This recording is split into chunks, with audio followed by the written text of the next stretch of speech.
India voice, आपकी सोच, आपकी आवाज। नमस्कार, आपका बहुत स्वागत है इंडिया वॉइस पे। मैं हूं आपके साथ समृत मिश्रा। बुलेटिन की शुरुआत करते हैं इस वक्त की बड़ी और पहली खबर के साथ जो सामने निकल के आ रही है प्रयागराज से। आपको बता दें कि प्रयागराज एसटीएफ यूनिट को बड़ी कामयाबी यहां पर मिली है। 50,000 का इनामी गैंग लीडर तबरेज आलम को गिरफ्तार कर लिया गया है। लूट के वांटेड और 50,000 का इनामी बताया जा रहा है वो गिरफ्तार किया गया है। नवाबगंज थाने में 2024 में लूट के मुकदमे में दर्ज था तबरेज आलम। और आपको बता दें कि एक गैंग तबरेज जो है वो संगठित गैंग से भी जुड़ा हुआ बताया जा रहा है। तो फिर से आपको बता दें पूरी खबर आखिरकार है क्या। प्रयागराज एसटीएफ ने कौशाम्बी जिले के संदीपम घाट थाना क्षेत्र के लोहरा गांव से लूट के वांटेड आरोपी तबरेज आलम को गिरफ्तार करने की बड़ी सफलता जो है हासिल की है। एसटीएफ सीओ शैलेंद्र प्रताप सिंह ने बताया कि प्रयागराज एसटीएफ यूनिट ने ये कार्रवाई की है। टीम को सूचना मिली थी कि इनामी आरोपी तबरेज आलम अपने चाचा अफजल के घर में छिपकर रह रहा था। तबरेज आलम एक संगठित गैंग चलाता है जो चोरी और लूट जैसी घटनाओं को अंजाम देता है। उनके साथ आपको बता दें कि मुख्य साहिल और सतार जो है जिसके साथ मिलकर वे वारदातों को अंजाम देता था। तो इसी खबर पर अधिक जानकारी के साथ हमारे स्टेट हेड यूपी के रजनीश पांडे जो हैं वो जुड़ चुके हैं। सीधे उनके पास चलते हैं। रजनीश जी, क्या पूरा मामला बताया जा रहा है? यहाँ पर जो है कार्रवाई यूपी एसटीएफ की ओर से की गई है। 50,000 का इनामी बदमाश, उसके बाद अब यहाँ पर उसकी गिरफ्तारी। क्या जानकारी सर आपके पास? एसटीएफ की प्रयागराज की यूनिट ने ये गिरफ्तारी की है और बड़ी हम उपलब्धि माना जाएगा, क्योंकि जिस तरीके से वारदात करता था और वारदात करने का जो इसका अपना अंदाज था, ये पुलिस के लिए चुनौती बना हुआ था। और इसकी जो गिरफ्तारी हुई है कौशाम्बी जनपद से हुई है और ये बड़ा जो जघन्य अपराध में संलिप्त रहा, तभी इसको एसटीएफ ने इनामिया घोषित किया था। हालांकि कुछ लोग प्रयास में थे कि कुछ ऐसे इस पे वंचित मामले चल रहे थे तो ये कोर्ट में सरेंडर कर दे, लेकिन कहीं ना कहीं इसकी गिरफ्तारी एक एसटीएफ के लिए बड़ी उपलब्धि है। रजनीश जी, देखिए, क्योंकि ये एक संगठन से जुड़ा हुआ बताया जा रहा है तो ये भी खबरें सामने निकल के आ रही है कि कई सारे इसके साथी जो हैं जो अभी भी रडार पर हैं और फरार चल रहे हैं। हाँ जी, जैसा ही अपडेट होगा, क्योंकि एसटीएफ की कोशिश है कि और जो इसमें वंचित लोग हैं उनकी भी गिरफ्तारी हो। चलिए रजनीश जी, आप बने रहिए हमारे साथ। तो आपको बता रहे किस तरीके से 50,000 का इनामी गैंग लीडर तबरेज आलम जो है उसको यहां पर गिरफ्तार कर लिया गया। अगली खबर का रुख करते हैं। अगली बड़ी खबर भी सामने निकल के आ रही है। यूपी में 8 पीसीएस अफसरों के तबादले की खबर जो है वो सामने निकल के आ रही है। हरिप्रताप सिंह बने हैं एसडीएम यमुना एक्सप्रेसवे औद्योगिक प्राधिकरण। रविंद्र कुमार मिश्रा को नोएडा अथॉरिटी में नियुक्त किया गया। इसी के साथ आपको बता दें कि विशाल सरस्वत को चेनी एसडीएम अंबेडकर नगर बनाया गया। स्वाति शुक्ला और प्रदीप त्रिपाठी समेत अन्य अफसरों के नए पोस्टिंग जो है वो भी यहां पर की गई है। तो बड़ी खबर आपको बता रहे हैं जो इस वक्त सामने निकल के आ रही है, जहां कई सारे पीसीएस अधिकारियों के, खासतौर पे 8 पीसीएस अधिकारियों के तबादले की खबरें जो है वो सामने निकल के आ रही है। कईयों को नई जिम्मेदारी सौंपी गई है तो कईयों के तबादले जो है यहाँ पर किए गए। आपको बता रहे नामों के साथ किस तरीके से यहाँ पर स्वाति शुक्ला और प्रदीप त्रिपाठी समेत अन्य अफसरों के भी यहाँ पर पोस्टिंग जो है उनको नई पोस्टिंग दी गई है। इसी खबर पर अधिक जानकारी के साथ फिर से हमारे यूपी के स्टेट हेड रजनीश पांडे जो है वो जुड़ चुके हैं। रजनीश जी, क्या जानकारी आपके पास? 8 पीसीएस अधिकारियों को यहाँ पर तबादला, कुछ को नई जिम्मेदारी और कुछ को नई चुनौतियां। देखिए, जो तबादला होता है एक रूटीन होता है और सरकार समय समय पे तबादला करती रहती है। और जो अधिकारी को तबादला किया गया है इसके एक रूटीन प्रोसेस है। और जो तबादले हुए हैं उनको ये भी कहा गया है कि जल्दी से जल्दी जाके आप अपनी जिम्मेदारी का निर्वहन करिए, क्योंकि ऐसे होता है कि अधिकारियों की शिकायत मिलती रहती है कि तबादला के बाद लोग रुकवाने का प्रयास करते हैं या पॉलिटिकल प्रेशर में, तमाम ऐसी बातें होती है। लेकिन इनकी नियुक्ति के साथ ये भी बात मेंशन किया गया है कि आप लोग जाके तुरंत वहां पे ज्वाइन करें। इसमें देखिए 8 पीसीएस अफसरों के तबादले की सूची जो है वो अभी फिलहाल जारी हुई है। क्या और भी इसमें नाम शामिल हो सकते हैं? और दूसरी चीज देखिए, एक और मैं आपसे जानना चाहूंगा, क्योंकि नोएडा बड़ा शहर है, ऐसे में यहाँ 2 अधिकारियों के ट्रांसफर कर दिए गए हैं। अब मैंने पहले ही बताया दर्शकों को कि एक रूटीन प्रोसेस है, प्रक्रिया है और होती रहती है। कुछ टाइम ड्यूरेशन, कुछ लोग जाना चाहते हैं, कुछ लोगों की शिकायत रहती है। तो ऐसे हुए नोएडा पहले से भी अधिकारियों का तबादला होता रहा है। डीएम चाहे पुलिस कमिश्नर की बात करे, पीसीएस अधिकारियों की बात करे, ऐसा नहीं कि वो जगह खाली रहेगा, उनके जगह पे कोई ना कोई अधिकारी का पदस्थापित किया ही जाएगा। तो थोड़ा सा इंतजार कर लेते हैं और जो भी अपडेट होगा। जी, बहुत शुक्रिया रजनीश, आपका तमाम जानकारी हमारे साथ इस विषय पर साझा करने के लिए। तो यहाँ पे देखिए किस तरीके से 8 पीसीएस अफसरों के खबरें जो हैं वो सामने निकल कर आ रही थी। अगली खबर का रुख करते हैं। आपको बता दें कि लखनऊ में आतंकी डॉक्टर शाहीन की एनआईए जांच जो है उसके आदेश यहां पर आ गए। आपको बता दें कि डॉक्टर शाहीन को लखनऊ लाने की तैयारी चल रही है। कानपुर में भी होगी पूछताछ। बड़ी खबर जो है वो सामने निकल के आ रही है। आपको बता दें 2 महीने पहले लखनऊ कानपुर पहुंची थी शाहीन। एनआईए आतंकी संबंधित मकसद का करेगी पता। बड़ी खबर जो है वो सामने निकल के आ रही है। आपको बता रहे हैं जहां पर किस तरीके से यहां पर एनआईए अब आगे बढ़ते हुए नजर आ रही है। दिल्ली में हुए बम धमाकों के बाद अब यहां पर एनआईए और तमाम इंटेलिजेंस की एजेंसियां जो है वो सक्रिय होते हुए नजर आ रही हैं। 2 महीने पहले लखनऊ कानपुर पहुंची थी शाहीन। उसके बाद अब यहां पर जो है आगे कार्रवाई करते हुए इंटेलिजेंस की एजेंसियां खासतौर पर एनआईए नजर आ रही है। एनआईए आतंकी संबंधित मकसद का भी यहां पर जो है पता लगाने वाली है। और आपको बता दें किस तरीके से यहां पर जो है अब लखनऊ जो है एनआईए की टीम पहुंचते हुए नजर आ रही है। इसी खबर पर अधिक जानकारी के साथ लखनऊ से हमारे संवाददाता अनुराग तिवारी जो हैं वो जुड़ चुके हैं। सीधे उनके पास चलते हैं और करते हैं। अनुराग, क्या पूरा जानकारी आपके पास मिल रही है? यहाँ पर एनआईए की टीमें जो हैं तमाम इंटेलिजेंस इकट्ठा करने में लगी हुई हैं और लखनऊ लाने की भी तैयारी यहाँ पर चल रही है। बिल्कुल, डॉक्टर शाहीन शाहिद जो कि फरीदाबाद आतंकी मॉड्यूल में शामिल थी और डॉक्टर परवेज जो उसका भाई है लखनऊ की इंटीग्रल विश्वविद्यालय में वो रहा है, यहाँ पर काम उसने किया है। ऐसे में कितने लोगों से वो संपर्क में आए इसकी जांच निकाली जा रही है। इसका पूरा नेटवर्क खंगाला जा रहा है। इसी सिलसिले में एनआईए जो है वो अब डॉक्टर शाहीन शाहिद को लखनऊ लाने के लिए लाने वाली है। लखनऊ और कानपुर दोनों जगह। देखिए, लखनऊ और कानपुर वो 2 जनपद हैं जहां पर डॉक्टर शाहीन शाहिद ने अपनी नौकरी भी करी है। शाहीन लखनऊ की रहने वाली थी और लखनऊ 2 महीने पहले आई भी थी। और जब ये 2 महीने पहले लखनऊ आई तो लखनऊ के साथ कानपुर भी आई थी। तो ऐसे में लखनऊ में आखिर वो कौन लोग थे जिनसे डॉक्टर शाहीन ने मुलाकात की है, वहीं दूसरी ओर कानपुर जो कि लखनऊ से महज 80 किलोमीटर दूरी का जनपद है, वहां पर आखिर वो कौन लोग हैं जिनसे डॉक्टर शाहीन की मुलाकात हुई तो क्या बात हुई, ये भी सारी चीजें खंगाली जाएंगी। और एनआईए एक के बाद एक जांच की कड़ी को करते हुए अब डॉक्टर शाहीन शाहिद को लखनऊ लाने की बात सामने आ रही है। डॉक्टर परवेज से जुड़े हुए तार हैं वो भी खंगाले जा रहे हैं और अब इनको लखनऊ ला करके पूछताछ को और गहन तरीके से चलाया जाएगा। देखिए, लखनऊ में कुछ समय डॉक्टर शाहीन शाहिद का जहां घर है खंडारी बाजार में एनआईए, जम्मू कश्मीर पुलिस और उत्तर प्रदेश पुलिस की रेड भी होती है। और उस रेड में जो डॉक्टर शाहीन शाहिद के पिता हैं उनका मोबाइल फोन भी जब्त किया जाता है, जिसका सिम किसी दूसरे एड्रेस पर दर्ज था, किसी दूसरे एड्रेस पे वो सिम लिया गया था। डॉक्टर शाहीन शाहिद उसी सिम का इस्तेमाल कर रही थी, ऐसा जो एजेंसी के सूत्र हैं वो बता रहे थे। तो अब देखिए, एक के बाद एक जांच की कड़ी जारी है और इस बीच जो है अब एक बहुत बड़ा पहलू ये कि डॉक्टर शाहीन शाहिद को खुद लखनऊ लाया जा रहा है। उनको लखनऊ ला के पूछा जाएगा कि आखिर कौन कौन है जो संपर्क में है, कौन को किससे मुलाकात हुई और किससे क्या बात हुई। डॉक्टर शाहीन शाहिद एक बहुत बड़ी कड़ी है। देखिए, जैश-ए मोहम्मद की जो महिला आतंकी यूनिट है जमात उल मोमिनात की महिला कमांडर भारत में रिक्रूटमेंट करने की जिम्मेदारी भी डॉक्टर शाहीन के सर पे थी और पूरी तरीके से एक महिला आतंकवादियों का नेटवर्क तैयार करने की जिम्मेदारी डॉक्टर शाहीन के ऊपर दी गई थी। ऐसे में ये कयास लगाए जा रहे हैं और सुरक्षा एजेंसियां इस पहलू पर भी जांच कर रही हैं कि वो कौन सी ऐसी महिला नर्सिंग स्टाफ है या फिर महिला डॉक्टर्स हैं जिनके टच में डॉक्टर शाहीन हो सकती है, जिसको वो बरगला सकती है। एक पूरी कड़ी है। देखिए, ये सफेद पोस्ट आतंकी नेटवर्क जब से उजागर हुआ है तब से जो एजेंसीज हैं वो एक के बाद तकरीबन 50 से अधिक वो डॉक्टर हैं जिनसे पूछताछ की जा चुकी है। लखनऊ समेत कानपुर में भी लगातार एक के बाद एक एनआईए, जम्मू कश्मीर पुलिस, उत्तर प्रदेश की एटीएस यूनिट एक के बाद एक जो दबिश है वो दे रही है, एक के बाद लोगों से पूछताछ हो रही है। और जो ये व्हाइट कॉलर नेटवर्क है इसमें बहुत अधिक डॉक्टरों की संख्या है, क्योंकि एक स्टाफ का मामला था, तमाम जगहों पे सेवाएं दी थी, वहां पर कितने डॉक्टर्स थे वो संपर्क में आए, ये सब कुछ निकाला जा रहा है।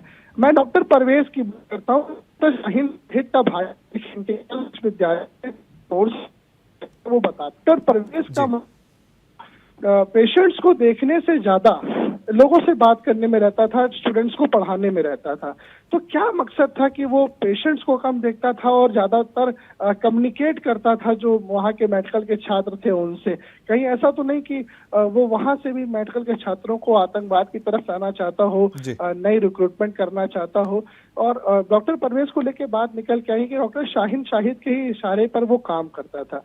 तो एक बहुत बड़ा नेटवर्क है जिसकी जांच लगातार जारी है, और इसी बीच एक बहुत बड़ा पहलू ये है कि एनआईए की टीम डॉक्टर शाहीन शाहिद को लखनऊ लाएगी और लखनऊ के बाद वो कानपुर भी लेके जाएगी, और दोनों जगह बहुत ही गहनता से जांच होगी कि आखिर वो कौन लोग थे जिनके संपर्क में डॉक्टर शाहीन शाहिद, जब वो लखनऊ और कानपुर 2 महीने पहले आई थी, तब किन लोगों से मुलाकात करी थी और किनसे क्या बात हुई थी।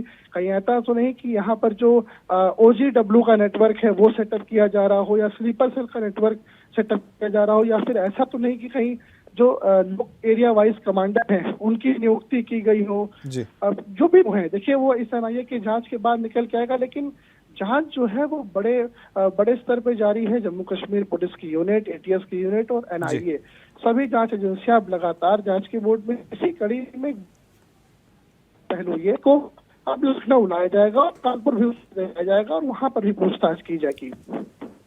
ठीक है अनुराग, आप बने रहिए हमारे साथ। इस तमाम जानकारी के लिए आपका शुक्रिया। लेकिन आपके साथ जो है अब हम अगली खबर पर रुख करते हैं और आपको बता दें किस तरीके से यहाँ पर जो है यूपी के तकरीबन आपको बता दें 3288 पदच्छेदियों स्कूल होंगे कैशल क्षेत्र। आपको बता दें लर्निंग बाय डूइंग पर जोर देने की यहाँ पर जो है बात की जा रही है। बड़ी खबर जो सामने निकल के आ रही है, फिर से आपको बता दें कि यहाँ पर कक्षा 6 से लेकर 8 के स्कूलों में 60 से अधिक छात्र और 3 शिक्षक होंगे लंबे।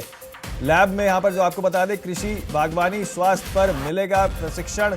इसी के साथ आपको बता दें कि परिषदीय स्कूलों को चिन्हित कर तैयारी कर लाएंगे लैब। तो बड़ी खबर जो सामने निकल के आ रही है, आपको बता रहे कक्षा 6 से 8 के स्कूलों में 60 से अधिक छात्रों को यहाँ पर लैब में कृषि, बागवानी, स्वास्थ्य पर मिलेगा प्रशिक्षण। बड़ी खबर जो है इस वक्त सामने निकल के आ रही है, जहां पर आपको बताते चले कि परिषदीय स्कूलों को चिन्हित कर तैयारी करी जाएगी और उनके जो लैब है वो भी तैयार किए जाएंगे। तो बड़ी खबर जो है वो सामने निकल के आ रही है, जहां पर यूपी के तकरीबन 3300 से अधिक स्कूलों को यहाँ पर परिषदीय स्कूल जो है वो शामिल होंगे। और आपको बड़ी खबर जो बता रहे हैं कि लर्निंग बाय डूइंग पर जो है यहाँ पर सरकार का जोर देने का जोर है। इसी खबर पर फिर से हमारे साथ हमारे संवाददाता अनुराग तिवारी जो हैं वो तमाम जानकारी के साथ जुड़े हुए हैं। अनुराग, क्या पूरा मामला बताया जा रहा है? तकरीबन देखिए, आप मान के चलिए 3288 स्कूल जो हैं उनको यहाँ पर चिन्हित कर लिया गया है। बड़ा है, अगर पिछले सत्र की बात करूं तो 2274 विद्यालयों में लैब बनाई गई थी और कौशल विकास केंद्र के तौर पे उनको विकसित करने का काम किया गया था। 2025-26 का जो ये सत्र है, इसमें 3288 विद्यालयों को कौशल केंद्र बनाया जाएगा। इसमें जो मेन मोटिव रहेगा वो छात्रों को लर्निंग बाय डूइंग के द्वारा उनको सिखाना, जीवन के जो स्किल्स हैं उसका उनको ज्ञान हो सके। इसको लेकर के जो परिषदीय विद्यालय हैं उसमें ये लैब सेटअप की जाएगी। लेकिन इसमें एक कड़ी ये है कि कक्षा 6 से 8 के छात्र इसमें इनरोल होंगे, लेकिन वही विद्यालय इसमें चयनित करे गए हैं जो जहाँ पे 60 से अधिक छात्रों की जनसंख्या है और तकरीबन उनपे 3 शिक्षक होना अनिवार्य है। ऐसे परिषदीय स्कूल में ये लैब बनाई जानी है। देखिए, छात्रों को कृषि संबंधित कामकाज सिखाने के लिए बागवानी, नर्सरी और ऊर्जा और खासतौर पर पर्यावरण को कैसे बचाया जाए, स्वास्थ्य व्यवस्था कैसे जो है वो अपने स्तर पे, जैसे CPR देना है, कभी किसी का एक्सीडेंट रास्ते में हो गया अगर वो देख तो किस तरह से वो बचाएंगे। ये बहुत सारी ऐसी चीजें हैं जो लाइफ सेविंग स्किल्स है, लाइफ डेवलपिंग स्किल्स है, और यही वो। चलिए, बहुत शुक्रिया अनुराग आपका तमाम जानकारी इस विषय पर साझा करने के लिए। नजर जो है आप इस पे बनाए रखें। अगली खबर का रुख करते हैं। बड़ी खबर एक और निकल के सामने आ रही है। आपको बता दें कि SP दीक्षा शर्मा का बढ़ते अपराध पर चला एक्शन। महोदा में आपको बता दें कि 6 हत्यारों को लेकर इंस्पेक्टर पर गाज गिरी है। महोदा इंस्पेक्टर उमेश कुमार को किया गया लाइन हाजिर। इसी के साथ आपको बता दें कुरारा क्राइम इंस्पेक्टर को भी किया गया है लाइन हाजिर। बड़ी खबर जो है इस वक्त सामने निकल के आ रही है यूपी के हमीरपुर से, जहां पर महोदा में 6 हत्यारों को लेकर इंस्पेक्टर को जो है यहां पर लाइन हाजिर किया गया है। आपको बता दें हमीरपुर में बढ़ते अपराधों को देखते हुए SP दीक्षा शर्मा ने सख्त कार्रवाई करते हुए बड़ा प्रशासनिक कदम उठाया है। महोदा क्षेत्र में हाल ही में हुई 6 हत्याओं के मामले पर जिम्मेदार तय करते हुए यहां पर महोदा इंस्पेक्टर उमेश कुमार को लाइन हाजिर किया गया है। इसके साथ ही कुरारा के क्राइम इंस्पेक्टर को भी लापरवाही के कारण लाइन हाजिर किया गया है। SP ने कहा कि कानून व्यवस्था से खिलवाड़ बर्दाश्त नहीं किया जाएगा और जो भी पुलिसकर्मी ढिलाई बरतते हैं उन पर सख्त कार्रवाई की जाएगी।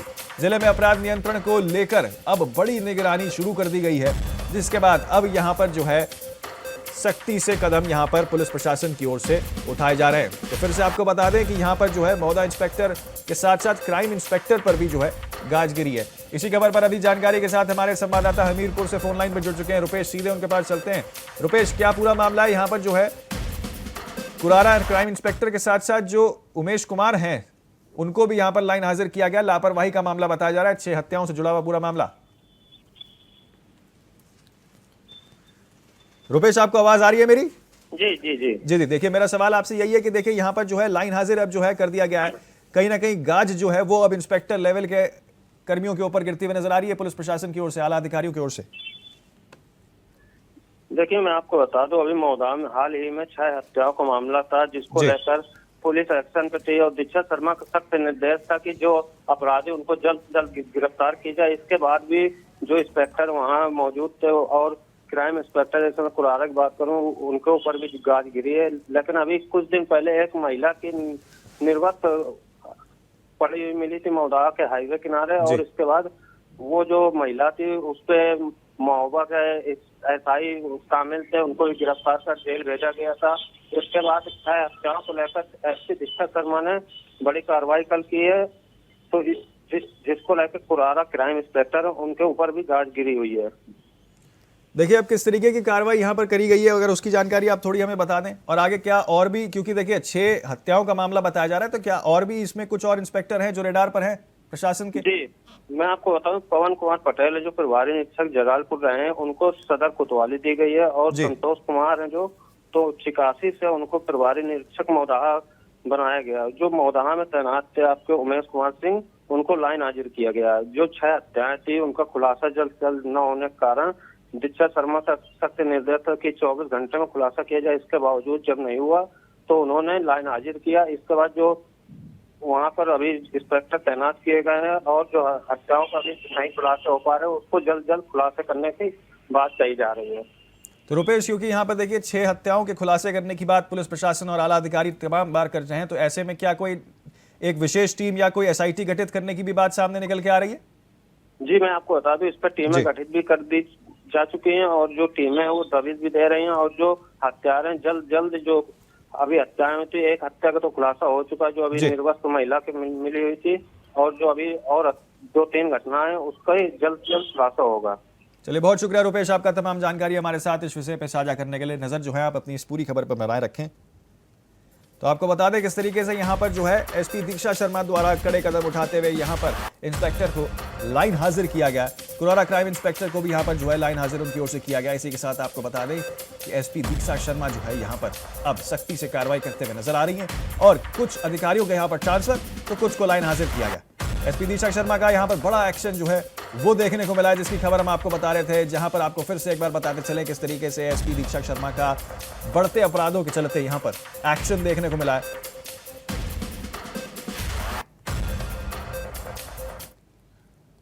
तो आगे खबरों का रुख करते हैं। आपको बता दें कि 90 के दशक में चंबल का शेर कहे जाने वाले दस्यु सम्राट मंगली केवट आज माती जिला कारागार से रिहा हो गए। उन्होंने 19 साल 7 महीने की सजा पूरी की है। जेल से बाहर निकलते ही उन्होंने परिजनों और समर्थकों से फूल मालाओं से उनका भव्य स्वागत किया गया। आपको बता दें कि मंगली ने कहा है कि अब उनका उद्देश्य शांतिपूर्ण जीवन जीना और समाज की मुख्य धारा में शामिल होना है। उन्होंने राजनीतिक क्षेत्र में भी अपने कदम आजमाने की इच्छा जताई है। मंगली केवट ने बताया कि पुलिस की कार्यशैली और उत्पीड़न के कारण उन्हें 90 के दशक में दस्यु बनाने के मजबूर किया गया था। अपनी पत्नी सुंदरी मालती केवट के साथ उन्होंने गैंग तैयार की, जिसमें वही लोग शामिल थे जो पुलिस प्रताड़ना से परेशान थे। उनका गैंग अपहरण, मुखबिरी और फिरौती वसूली और जैसी गतिविधियों में शामिल थे। वर्ष 2006 में मंगली और उनकी पत्नी के आत्मसमर्पण वो किया था। मंगली को 3 आजीवन और 3 10 साल की सजाएं मिली थी। जेल में उनके अच्छे आचरण के कारण प्रशासन ने उनकी लगातार प्रशंसा की है। उनकी पत्नी मालती की रिहाई पिछले महीने हुई थी। रिहाई के बाद मंगली ने कहा है कि अब वह उनका उद्देश्य परिवार और समाज के बीच सम्मानजनक जीवन जीना है। इसमें इतना कठिन रहा है कि कोई इनका ऐसा समाज में भय नहीं रहा है, और जो गवाह हुए, जो अभियोजन पक्ष माननीय न्यायालय में जो है प्रस्तुत हुए हैं, उन्होंने पूरा समर्थन और सहयोग किया मंगली भाई का, और उन्हीं के बदौलत आज ये जो है जिला कारागार माती कानपुर देहात से बाहर आ रहे हैं और अपने परिवार में जा करके अपना सामाजिक जीवन हंसी खुशी बिताना चाहते हैं। नहीं, परिवार के साथ कुछ नहीं बहु है, वो ने पुलिस बना दे ठेका का मछली चलते मेरे साले के, तो बाबा जी से उतारा टूरी में बदमाश उतर रहे हैं, तो पुलिस ने समझी जेब तो नहीं, कोई मुखबरी कर रहे हैं, बदमाशन खाना पीना दे रहे हैं। अच्छा, चंबल में आप रहे हैं, किनके साथ में आपका संपर्क रहा, कौन कौन से गिरोह आपके साथ? वो निर्भय गुजर और मंगली के बाद साथ में रहे, अगल अगल गैंग आते, मंगली के बाद अगल तो निर्भय गुजर को अगल तो साथ में नीलम गुप्ता आती, सल्ला जाटो आती, बुद्ध सिंह लाठी आती, राजकिशोर आती, और मेरी पत्नी मालती के बाद आती। अच्छा, आपकी गैंग में उस समय लगभग कितने लोग आती? मेरे गैंग में 40-45 के लगभग आते, निर्भय गुजर को मिलाए तो 100-105 आदमी हो जाते। तो मेरठ में एक निजी अस्पताल के डॉक्टर पर गंभीर लापरवाही का आरोप लगा है। आपको बता दें कि जागृति विहार एक्सटेंशन के निवासी फाइनेंसर सदर जगदीप सिंह के 2.5 साल के बेटे मनराज सिंह की आंख के पास चोट आई थी। परिजनों के अनुसार अस्पताल के डॉक्टर्स ने टांके लगाने के बजाय केवल 5 रुपए की फेविक्विक से घाव चिपका दिया। डॉक्टर्स ने कहा कि थोड़ी देर में दर्द ठीक हो गया, लेकिन बच्चे को पूरी रात तेज दर्द हुआ। अगले दिन परिजन मनराज को लोकप्रिय अस्पताल लेकर आए, जहां डॉक्टर्स ने फेविक्विक हटाने में 3 घंटे लगे और उसके बाद 4 टाँके लगाने पड़े। परिवार ने बताया कि अगर फेविक्विक आंख में चली जाती तो बड़ा नुकसान हो सकता था। बच्चे के परिजनों ने मामले की शिकायत सीएमओ मेरठ को की है। सीएमओ डॉक्टर अशोक कटारिया ने जांच कमेटी गठित कर मामले की पूरी पड़ताल शुरू कर दी है। उन्होंने कहा कि जांच रिपोर्ट के आधार पर उचित कार्रवाई की जाएगी। बच्चे की मां ने कहा है कि इलाज के लिए अस्पताल गए थे, लेकिन डॉक्टर्स की लापरवाही के कारण उनका बच्चा पूरी रात दर्द में रहा।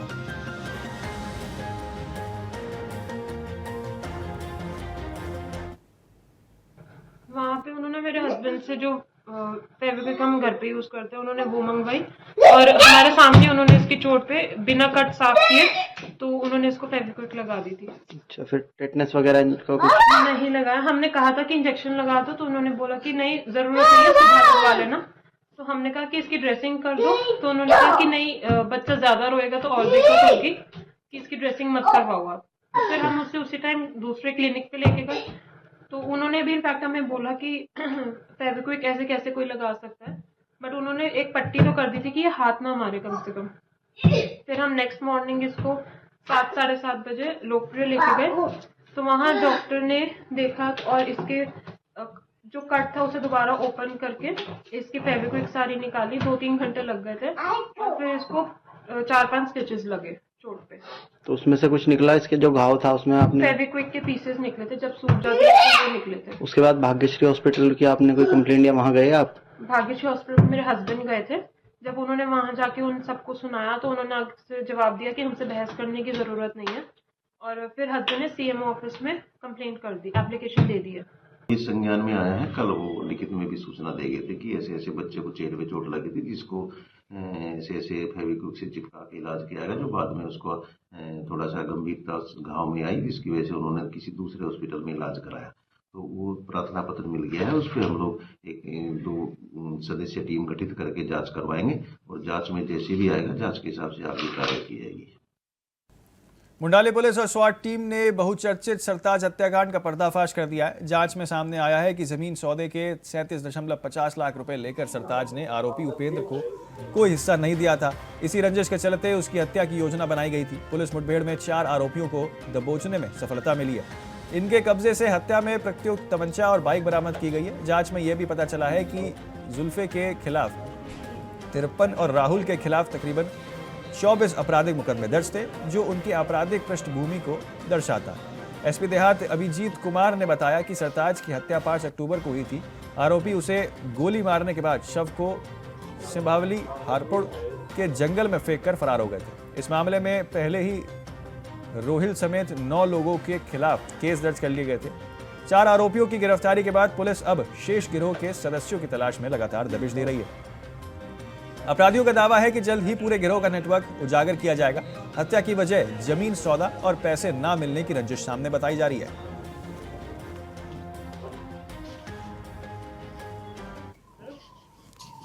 15 अक्टूबर 2025 को थाना मुंडाली में एक हत्या का मुकदमा पंजीकृत किया गया था। इसमें 5 टीमों का गठन किया गया था, जिसमें सर्विलांस, सॉर्ट और पुलिस की भी टीम थी। इसका सफल अनावरण करते हुए, साक्ष्य संकलन करते हुए कल 19 तारीख को जो नामजद अभियुक्त है रोहिल, उसकी गिरफ्तारी की गई। गिरफ्तारी करने पर और प्रारंभिक पूछताछ में उसने बताया कि उसकी और सरताज की पहले से ही मुकदमेबाजी चल रही थी, जिससे वह रंजिश रखता था। इनके बीच में कई बार सामूहिक तौर पर गांव में भी मारपीट हुई थी। इसमें इसने बताया कि ये इसी रंजिश के चलते एक कपिल और मनोज नामक व्यक्ति, जो कि अटोला और थाना मुंडाली के रहने वाले, इनसे मिला। जो हमारा मृतक है उसने बैनामे के नाम पर ये अटोला वासियों से, कपिल और मनोज से पहले से ही 37.5 लाख रुपए उठाए हुए थे। तो फिलहाल के लिए इस बुलेटिन में मेरे साथ इतना ही, लेकिन बाकी तमाम खबरों और अपडेट्स के लिए आप देखते रहिए सिर्फ इंडिया वॉइस।